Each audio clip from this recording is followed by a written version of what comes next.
Salam saudaraku, di konten kali ini saya ingin memberikan tanggapan terhadap salah seorang polemikus Islam dan dia membuat VT di akun TikToknya dan langsung aja kita simak videonya.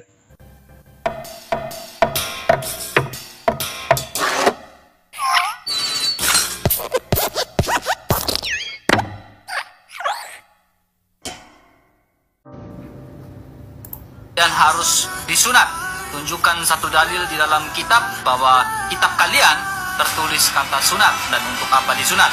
Mereka.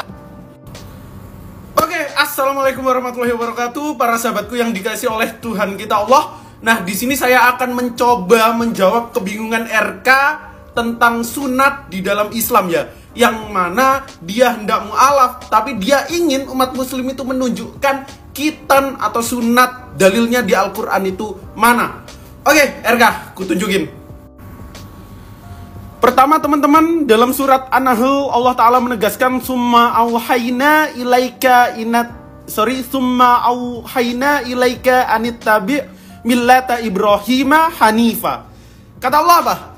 Kemudian kami wahyukan kepadamu, ikutilah agama Ibrahim yang lurus. Gini RK, Islam ini datang untuk menutup risalah kenabian yang telah dibawa dan diajarkan oleh nabi-nabi sebelumnya. Oleh karena itu Allah menegaskan bahwa kami umat muslim harus mengikuti ajaran atau milah daripada Abraham Avinu alaihissalam. Pertanyaannya, apa ajarannya? Kita lihat. Nah, RK, lo kan kurang percaya Al-Quran ya, atau katakanlah nggak percaya. Nah, kita bawa ajaran daripada Abraham yang tentunya termaktub di dalam kitab lo, Kejadian 17 ayat 10. Apa katanya?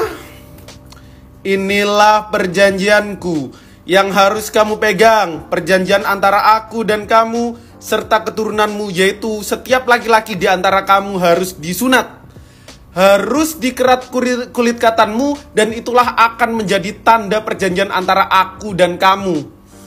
Lanjut, anak yang berumur 8 hari haruslah disunat, yakni setiap laki-laki di antara kamu turun-temurun, baik yang lahir di rumahmu maupun yang dibeli dengan uang dari salah seorang asing, tetapi tidak termasuk keturunanmu.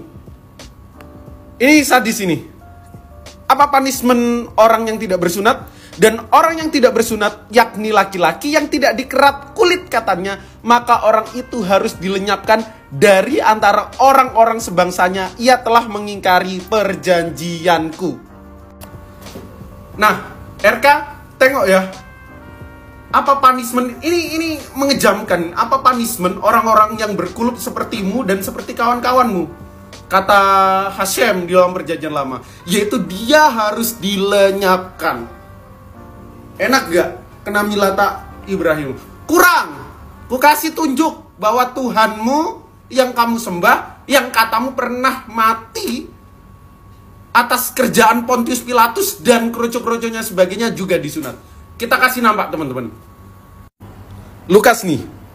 Nah, Lukas 2 ayat 21. Yesus nih. Dan ketika genap 8 hari dan ia harus disunatkan, ia diberi nama Yesus. Woi, RK, Tuhan lo yang pernah menampakkan dirinya, yang pernah digebukin oleh Hansip Romawi, yang pernah gini-gini di palang salib itu disunat. Pertanyaannya, lo ngikutin siapa RK? Bahkan Yesus juga bilang, satu titik iota pun di muka bumi ini tidak akan hilang daripada hukum Taurat. Satu iota di hukum Taurat ini tidak akan hilang walaupun langit dan bumi lenyap. Yesus disunat hari ke-8. Lo ngikutin siapa? Ngikutin yang membatalkan hukum sunat atas matinya Kristus di palang salib, maka sunat daging itu gak ada. Kurang. Ku kasih hadis nih ya tentang fitrah daripada sunat. Nah, ini merupakan hadis riwayat Muslim. Apa kata Nabi SAW? 5 perkara merupakan fitrah, yaitu mencukur bulu kemaluan, berkhitan, mencukur kumis, mencabut bulu ketiak, dan memotong kuku. Lo masih tanya lagi? Udah ya, dijawab. Silahkan mau terima kebenaran ini atau tidak, atau you masih tersesat menyembah anak manusia yang kata bilangan 23